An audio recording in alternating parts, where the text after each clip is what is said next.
아무 제사장의 딸이든 스스로 더럽히면 그 아비를 욕되게 함이니 그를 불사를 지니라. 자, 여러분 21장에 대해서는 제사장에 관한 규례입니다. 제사장.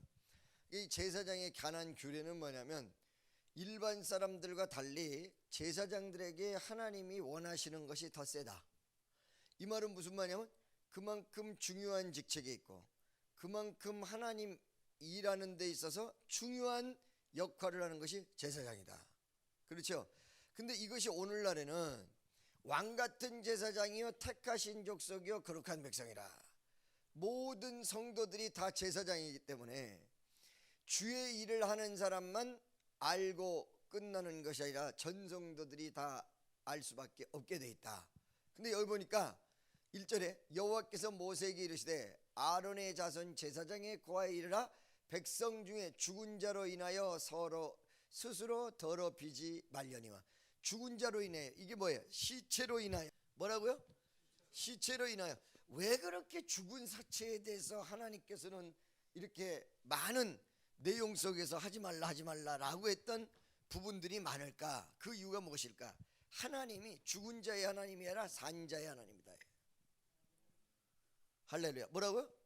산 자의 하나님이라는 개념은 첫째 굉장히 중요한 부분이 몇 가지 나오는데 하나님의 역사의 방향이 생명에 있다는 거예요. 생명 있는 자. 할렐루야. 무슨 말씀인지 아시겠습니까? 아멘이죠? 그 다음에 두 번째, 그러면 이 생명의 내용은 과연 생명 있는 자의 내용은 무엇일까? 이 조그만 첫째는 육체적 생명을 의미하고 두 번째는 영적인 부분을 의미한다 이게. 그러니까 어떤 사람들이 우리 아버지가 돌아가셨는데 천국 갈까요 지옥 갈까요? 그거 여러분이 상관할 바가 아니에요. 이미 벌써 결론이 다 난 부분이에요. 그런데 그것이 한층 더 나가서 진짜 산 자는 뭐냐? 육체만 살았다고 해서 산 자냐? 아니다 이거야. 에베소서 2장 1절에 죄와 허물로 인하여 죽었던 너희를 예수께서 살리시고. 그러면 예수 믿기 전의 사람은 영혼을 가지고 태어나는데 그 영혼이 어떤 상태야? 하나님을 모르는 죽은 상태. 그러니까 성경적으로 죽음이란 내용이 무엇입니까 여러분? 성경적으로 육체적으로는 뇌사 상태, 심장이 멎은 상태, 이것이 죽은 상태란 말이에요. 영적으로는 그게 죽은 상태가 아니라 하나님이랑 멀어진 것이 죽음이다. 아멘이죠? 그러니까 태어나면서부터 하나님을 모르고 태어났고 그 다음에 자라나면서부터 하나님을 모르고 있으니까 어느 순간 하나님 알 때까지 그 영혼이 어떤 상태예요? 죽은 상태. 믿습니까?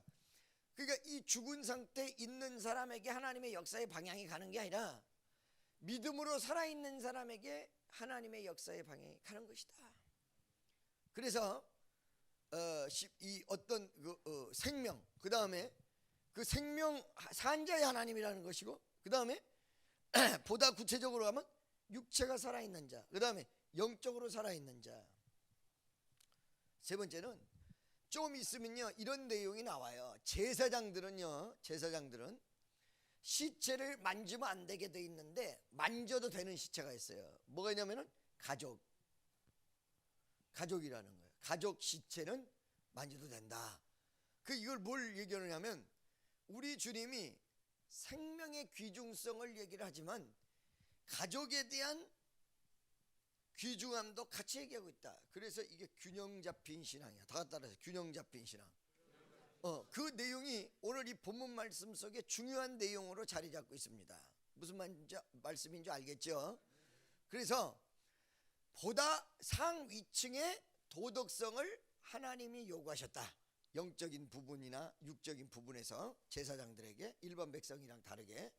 그러면 그 구체적인 내용을 보니까 2절 한번 보도록 하겠습니다. 2절 골육 지친인 부모나 자녀나 형제나 3절 출가하지 아니한 처녀인 친자매로 인하여는 몸을 더럽힐 수 있느니라.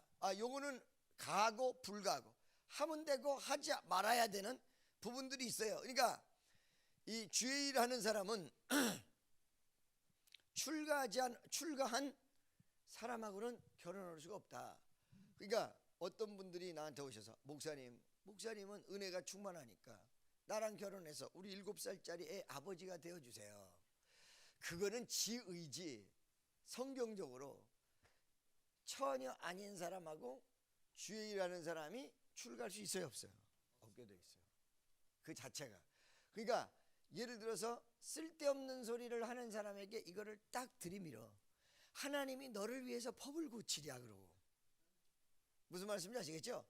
단 한 가지는 주의 종이 저 사람한테 너무너무 흠모한 마음이 있어서, 그리고 이게 사명이다 싶어서 내가 너랑 결혼하겠다 라고 얘기를 한다면 혹 모르겠으나, 그것이 아닌 다음엔 아니 애도 주렁주렁 달려있는 사람 지가 먼저 당신이랑 나랑 이거 참 뻔뻔스럽고 이거 정말 안 되는 일이다. 무슨 말씀인지 아시겠어요? 아까 전에 얘기를 했는데 모든 제사장에게 다 해당되는 사항이다. 모든 성도들에게 해당되는 사항이지만 제사장이 주에 일한다는 차원에서 봐서의 제사장이기 때문에 오늘날의 주의 종은 거기에 더 해당되고 분명하게 해당된다는 거예요. 무슨 말씀인지 아시겠어요, 여러분? 할렐루야. 그러니까 해도 되는 일, 하지 말아야 되는 일. 여기 딱 나왔어요. 무슨 소리인지 알겠어요? 자, 4절 한번 보도록 하겠습니다. 제사장은 백성의 어른인즉 스스로 더럽혀 욕되게 하지 말지라. 절대 스스로 더럽혀 욕되게 하지 말아야 되는데 그 구체적 내용이 어떻게 되냐. 5절. 제사장은 머리털을 깎아 대머리 같게 하지 말며. 이거 머리 빡빡 깎는 것도 안 되는구나. 그렇죠? 자, 여러분, 그러면 머리를 자르는 것이, 제사장들이 머리를 자르는 게 왜 더럽히는 것일까? 왜 더럽히는 것일까? 여러분, 삼손 동생이 뭐예요? 2손. 형은 4손. 할렐루야. 아버지는 13손. 그런데 삼손이 머리를 딱 자르고는 힘을 잃어버렸어요. 삼손의 힘이 어디서 나왔어요? 머리에서 나왔어요. 그러니까 여러분, 오늘날의 힘도 여기서 나온다라는 사실을 분명히 하셔야 돼. 힘의 파워가 머리였거든요.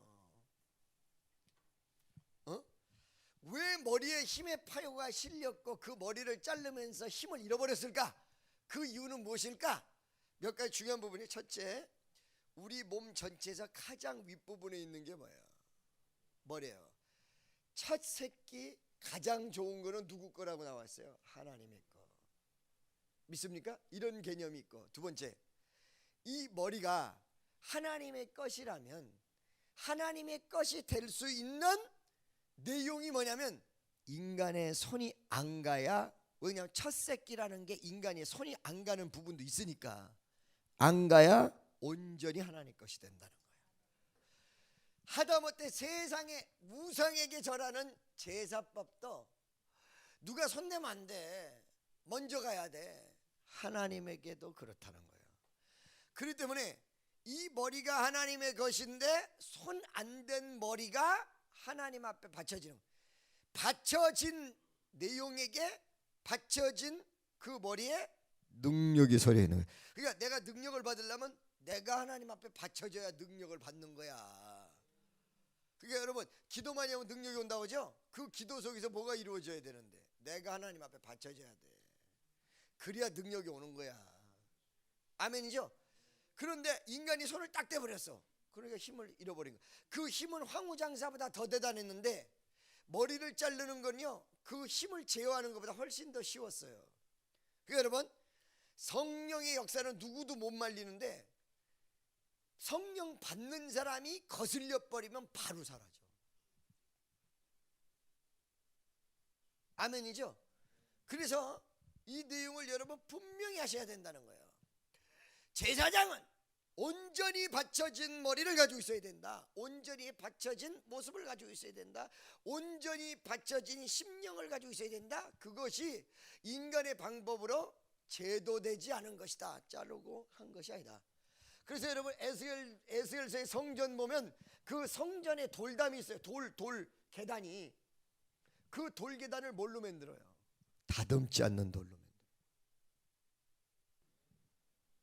아멘이죠? 그래서 머리를 깎아 대머리 같게 하지 말라. 말면 손대지 마라. 손대지 마라. 더군다나 밀어버린다는 내용은요, 어떤 의미에서 수치를 의미하는 것입니다. 수치의 모습을 가지면 안 된다. 할렐루야. 이런 내용으로 수염 양편을 깎지 말며, 그 다음에 살을 베지 말라. 살을 베지 말라는 말이 무슨 말이에요? 자해하지 말아라, 이런 얘기죠. 여러분, 왜 어째서 자살한 사람이 지옥 가는 거예요? 자해 때문에 그래요. 자해 때문에 스스로. 그리고 회개할 기회가 없어요. 자해를 해놓고 회개할 기회가 없어요. 그럼 그 죄 때문에 문제가 된다는 거예요. 할렐루야. 무슨 말인지 아시겠어요? 6절 보겠습니다. 6절. 그 하나님께 대하여 거룩하고 그 하나님의 이름을 욕되게 하지 말 것이며, 이런 내용들이 자기 스스로를 자해하는 내용이나 머리를 깎는 내용이나 수염을 깎는 내용이 사실은 제사장으로서는 하나님을 욕되게 하는 것이다. 옆에 있는 사람에게 당신을 관리 못하는 것이 하나님을 욕되게 하는 것입니다. 그 왜 그런가? 그 원인을 얘기하고 있어요. 그들은 여호와의 화제 곧 하나님의 식물을 드리는 자인즉 거룩할 것이니라. 아멘이죠? 믿습니까?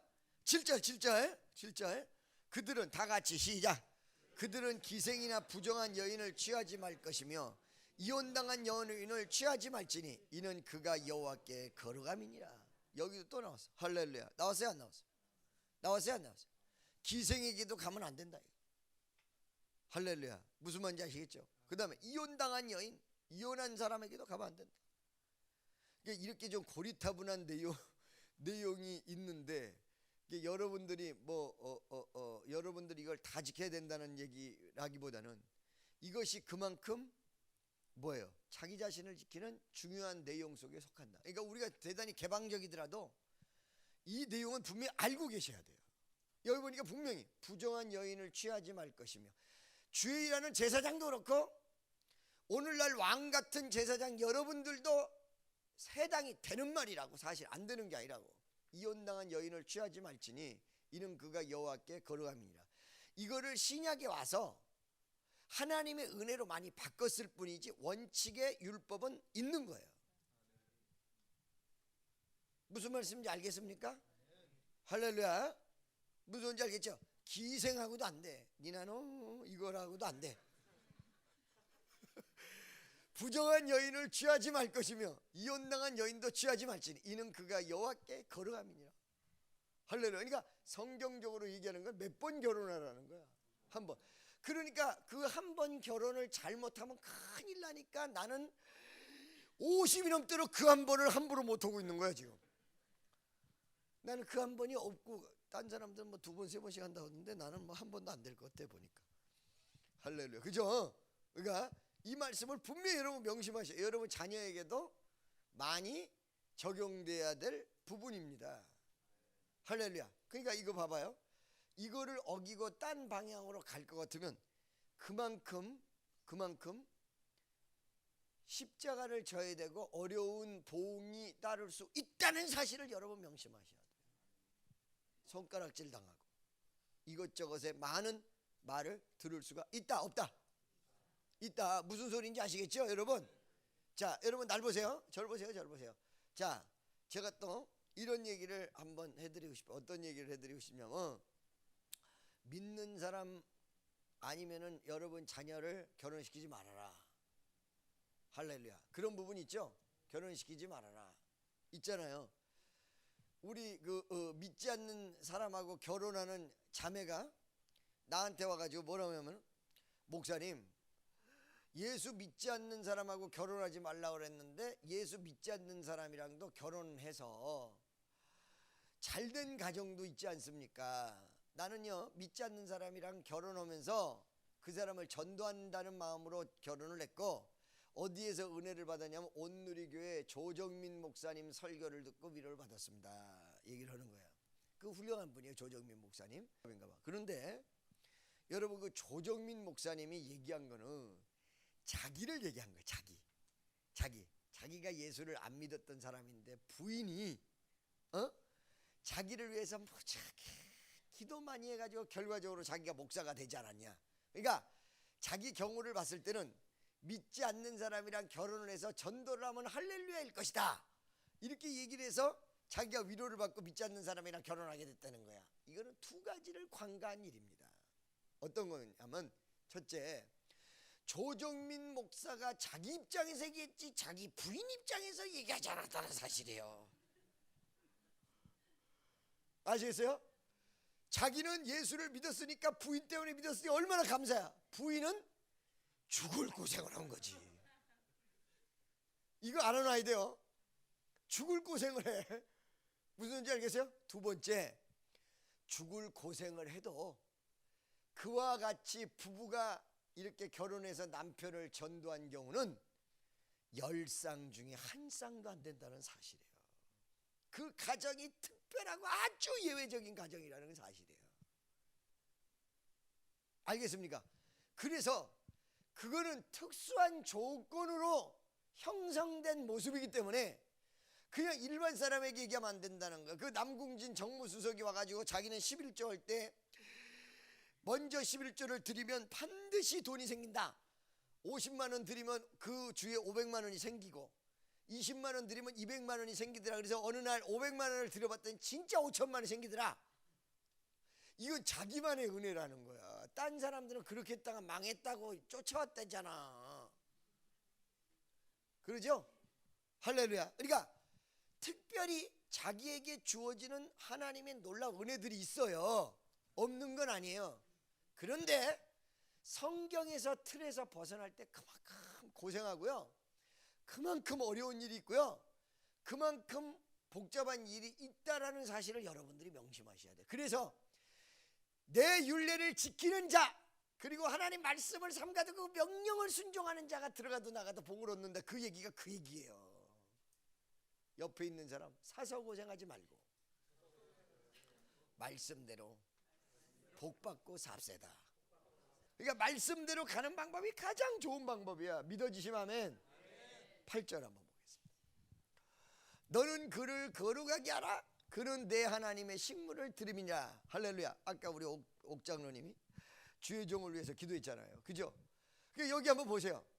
너는 그를 거룩하게 만들어라. 그러니까 주의 종을 자기 스스로도 지키고 있지만 운전을 해도 자기 운전도 잘해야 되지만 남이 도와줘야 돼. 그냥 자기는 방어 운전 끝내주게 하는데 오는 것들마다 다 들이받으려고 난리를 치면 그 차가 방어 운전이 어디까지 가겠습니까? 그러니까 여러분이 나를 보호해야 되고 주의 일하는 자를 보호해줘야 된다. 이게 기도해줘야 되고, 하나님 우리 목사님을 위해서 기도합니다. 불쌍히 여기시고, 하나님의 뭘 드리는 거예요? 영광과 식물을 드리는 거란 말이지. 여러분 스스로 또 마찬가지예요. 아멘죠? 너는 그를 거룩히 여기라. 그 거룩한 식물을 드림이라. 란 얘기는 첫째, 거룩하게, 다 같이 따라, 거룩하게 하라.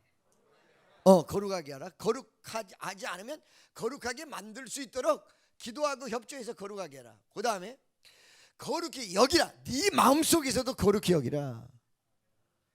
아멘. 할렐루야. 그러니까 이 두 가지가 같이 이루어져야 돼. 거룩하지 못할 때는 어떻게 만들어요? 거룩하게 만들어야 돼. 아멘이죠. 그 다음에 두 번째, 비록 조금 좀 마음의 기준에 맞지 않아도 마음속에 어떻게 여기라? 거룩하게 여기라. 아멘이죠. 그리고 성도도 다 제사장이라고 했죠. 옆에 있는 사람 어떻게 여겨야 돼? 옆에 있는 사람, 당신을 존중합니다. 그렇게 하세요. 아멘이죠. 자, 두 가지 다 같이 거룩하게 만들라. 다 같이 따라하세요. 거룩하게 만들라. 이게 거룩하게 하라는 거죠. 그 다음에 거룩히 여기라. 여러분 기도를 해서 서포트해서 더욱더 거룩할 수 있도록 기도 많이 하시기 바랍니다. 그 다음에 뭐예요? 거룩히 여겨주라 이거야. 비록 거룩한 구석이 조금 떨어져도 아유 주여 아버지, 저 주의 종은, 그 이유는 왜 그래요? 그 사람이 모습이 멋있어서가 아니라 하나님 앞에 식물을 드리는 자기 때문에 그렇다. 아멘이죠. 9절 다 같이 시작. 아무 제사장의 딸이든지 행음하여 스스로 더럽히면 그 아비를 욕되게 하미니 그를 불사를 지니라. 여러분 이게 무슨 말이에요? 즉 얘기해서 제사장이 있고 그 가족이 있는데 그 가족을 더럽히면 제사장을 더럽히는 거다. 여러분 날 봐요. 이게 어떻게 확대 일로에 있냐면요, 나를 보낸 자를 영접하는 자는 나를 영접하는 자요, 나를 영접하는 자는 내 아버지를 영접하는 자다. 영적인 도미노를 의미하는 거예요. 그게 사실은 이 사람은 교회가 아니고 이 사람은 주의 종이니까 하나님으로부터 좀 떨어진 사람, 이렇게 생각하면 안 된다는, 이게 다 한 묶음이라는 거예요. 심지어는 그 가족까지도 한 묶음으로 얘기하고 있어요. 아멘이죠? 믿습니까? 그러니까 여러분, 주의 종을 건들지 말라라는 내용을 가슴속에 가지고 있어 놓고 주변에 있는 사람은 주의 종을 못 건드니까 주변에 있는 사람 건드리거든. 그거 똑같다는 거예요. 왜? 그 근심이 이 근심으로 오거든. 무슨 소리인지 알겠어요? 이게 성경에 나온 내용이야. 할렐루야. 구절 한번 다 같이 읽어보세요. 그러니까 여러분 봐봐, 주의 종 주변에도 같이 건들지 말고 그 주의 종이 주의 일을 멋지게 할 수 있도록 도와줘야 된다. 그것이 깨지면 주의 일이 깨지는 걸. 그 사람들이 말이야, 자기 편한 대로 잣대로 이거는 하나님 거, 이거는 우리 목사님 부분, 이거는 뭐 장로님 부분, 이렇게 생각하는데 이게 연관이 다 돼 있다는 거예요. 구절 다시 한번 시작. 그 아비를 욕되게 하미니 그를 불살할지니라. 무슨 말씀인지 아시겠어요? 할렐루야. 무슨 말인지 아시겠죠? 10절 보겠습니다. 10절. 자기 형제 중에 다 같이 시작. 자, 지금까지는 뭐예요? 제사장에 대한 얘기예요. 10절부터는 뭐예요? 대제사장. 뭐라고요? 대제사장. 대제사장은 몇 명이야? 한 명이죠. 그렇죠? 그래요, 안 그래요? 자, 여러분, 이 제사장이 중요하고 대제사장이 더 중요한 이유가 어디냐면은 이스라엘 백성이 하나님의 선민이에요. 그죠? 그런데 성막에 들어가서 하나님 만난 사람은 아무도 없어. 대제사장 뵙기 간접적인 부분이 많아요. 그렇죠? 그러니까 이 대제사장이 사실은 이스라엘을 대대표하는 모습과 그 다음에 하나님을 만나는 이 두 가지의 모습이 같이 가지고 있기 때문에 제사장과 선지자적 모습 굉장히 중요해요. 자기의 형제 중 관유로 부음을 받되 위임되이. 관유가 뭐예요? 관유가 뭐라고 그랬어요? 잊어버렸나? 그 전에? 기름은 기름이지. 그럼 무슨 기름이라고 했어요? 첫째, 일반적인 기름을 얘기하는 거고, 두 번째, 위임식을 위하여 준비해 놓은 기름을 얘기하는 겁니다. 아멘. 위임되이, 부음을 받고 위임됐다. 이 말은 무슨 말이에요? 하나님의 권위를 위임받았다. 무슨 말인지 알겠어요? 할렐루야. 아까는 제사장까지야. 무슨 말인지 알겠어요? 대제사장 얘기야. 더 중요한 사람 얘기야. 그 머리를 풀지 말며 머리를 자르지 말라가 한 단계 더 높아져서 머리를 풀지 말아라. 이게 묶어놓고 있나? 풀지 말아라 이렇게 얘기했단 말이에요. 이거 뭘 얘기하고 있어요? 제사장보다 대제사장에게 보다 뭐예요?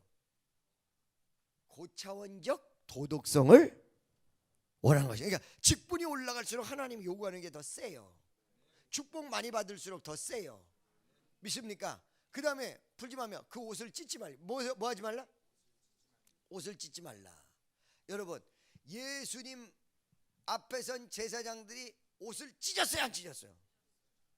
그러니까 이 예수님 당시에 주님이 유대인들 막 책망했던 이유는 율법을 이야기하고 율법주의자라고 얘기하면 실질적으로 율법도 못 지키는 것들이 그렇게 하고 있었던 거예요. 그죠? 머리를 풀지 말고 옷을 찢지 말며. 11절. 어떤 시체든지 가까이 말지니 부모로 인하여도 더러워지게 말며. 날 보세요. 아까 제사장은 잘 들으세요. 제사장은 자기 식구 시체는 절대 만지지 마는데 자기 식구들 시체는 만져도 된다고 그랬어요, 안 된다고 그랬어요? 근데 여기는 어떻게 해요? 대제사장 부모로 인해서도 만지지 마라. 대제사장이. 자, 여러분 여기 중요해요. 요거 마치고 오늘 설교 마칠 거예요. 자, 보세요. 굉장히 중요한 부분. 첫째, 하나님이 가족에 대해서 굉장히 중요시하게 생각해서 제사장들에게 가족의 장례식을 위해서 시체를 만지는 거 허용해 놓았는데 대제사장에겐 허용을 해놓지를 않았어요. 그렇죠? 가족에 대해서 대단하게 우리 주님이 높은 평가, 제가 어저께 얘기했어요. 아담을 만들어 놓고 또 한 사람을 만들어서 아담을 만든 건 개인이야. 한 사람, 사람을 만들었다는 개념이야. 그래서 아담이 뭐예요? 사람 이런 뜻이란 말이요. 하와를 만든 거는요, 여자를 만들었다는 개념도 있지만 가족을 형성시켜 놓은 거예요. 인류의 역사상 인류를 딱 사람을 만들어 놓고 그 다음 단계에서 가장 먼저 한 게 가족을 만든 거예요. 가족이 중요해요. 옆에 있는 사람, 가족이 중요해요. 가정이 중요해요. 아멘이죠? 그래서 가족을 중요시하게 생각하기 때문에 제사장에게 시체를, 가족 시체까지는 부정하지 않다, 만져도 된다, 이렇게 표현했는데 대제사장에게는 왜 금했을까요? 가족이 아무리 중요해도 더 중요한 것이 존재할 수 있다는 거야. 순서가 있다는 거야. 할렐루야. 더 중요한 게 뭐예요? 가족보다도 대제사장의 경우는 대제사장의 직분이라는 거예요. 하나님과의 관계. 그래서 여러분, 제가 말씀드렸죠. 가족을 중요시하게 생각하고 직장을 중요시하게 생각을 하는데 밑바닥의 근본은 하나님이 더 중요하다는 생각은 분명히 가지고 있는 상태에서 가족을 중요하게 생각하고 직장을 중요하게 생각해야지, 이 기본이 안 된 상태에서는 문제가 복잡해진다. 유혹에 다 넘어가. 무슨 말씀인지 아시겠죠? 여기서 뭐야? 순서가 있다. 대제사장만큼은 하나님의 제사장, 하나님 직접 만나는 거기 때문에 가족의 시체까지도 못 만진다. 부모까지도 못 만진다. 가정이 무지무지하게 중요한데 가장 중요한 게 뭐다? 하나님과의 관계다. 무슨 얘기인지 아시겠죠? 할렐루야. 두 번째 대제사장의 직분의 중요성을 얘기해 주고 있어요. 대제사장은 사사로의 가족에게까지도 매이면 안 된다. 그게 누구요? 예수님이었다는 얘기지. 예수에 대한 예표 아니요. 할렐루야. 그러니까 예수가 모든 걸 다 내줬지. 그렇죠? 이 중요한 일을 하기 위해서 하나님의 아들이 와버렸다. 할렐루야. 믿습니까? 아멘이죠. 세 번째는 이 대제사장이 그러면 가까이 하게 되면 어떻게 되느냐? 그거는 바로 하나님을 더럽히게 돼요. 그러니까 여러분, 범죄가 하나님만 더럽히는 게 아니야. 예배 잘못 드리는 거, 하나님 앞에 잘못 헌신하는, 이 모든 내용이 다 들어가 있어요. 꼭 도둑질해야 죄가 아니에요. 꼭 살인해야 죄가 아니란 말이요. 예배, 그러니까 고로 예배에 성공하는 사람이 모든 영적인 일에 다 성공하는 거지. 아멘이죠? 자, 요거를 살짝 넘어가서 더 중요한 게 10절 11절 있는데 그 내용이 뭐냐면요, 세 가지 이러고 나와요. 금기사항 세 가지. 10절 11절. 머리를 풀지 말고 옷을 찢지 말고, 그 다음에 시체를 가족이라도 만지지 말라. 이게 대제사장에게 3대 거룩 조건이야. 믿습니까? 아까 죽은 자를 만지지 말라는 것은 왜 그렇다고 그랬어요? 하나님은 산자의 하나님, 생명이 있는 쪽에 방향을 가야 된다. 그러니까 이 말은 보다 넓게 나가서 우리가 오늘날 왕같은 제사장이 택하신 족속이라면 생명 없는 쪽으로 자꾸 방향, 거기에 뭐 중요하게 생각하고 그거를 말해 생명 없는 일에, 쓸데없는 일에, 생명 있는 일, 생명을 살리고 사람을 살리는 쪽으로 막 생각 가야 되는데 생명 살리는 거랑 전혀 관계없는 쓸데없는 일에 막 매진하고 쫓아다니고, 이것도 속한다는 거죠. 그죠? 3대 대제사장의 도덕성. 첫째 뭐요? 머리 풀지 마라. 할렐루야. 머리 어때요? 풀지 마라. 그 다음에 옷을 찢지 말라. 그 다음에 만지 말라. 12절 13절 읽고 요 설명은 다음에 하겠습니다. 12절 다 같이 시작. 할렐루야. 성소에서 뭐 하지 말라? 나오지 말며 하나님의 성소를 더럽히지 말라. 그 다음에 이는 하나님의 위임한 관이와 그 위에 있음이라 나 여호와이라. 13절 처녀를 취하여 아내를 삼지 말고. 14절 과부나 이혼된 여인이나 더러운 여인이나 기생을 취하지 말며 자기 백성 중에 처녀를 취하여 아내를 삼아. 15절 또 나와 이게. 그 자손으로 백성 중에서 더럽히지 말지니 나는 그를 거룩하게 하는 여호와니라. 자, 앞에 있는 3대는 거룩성에 대한 명령이었고, 뒤에 있는 3절은 미래에 대한 하지 말라는 개념이었습니다. 하지 마라, 이렇게 하지 마라. 할렐루야. 믿습니까?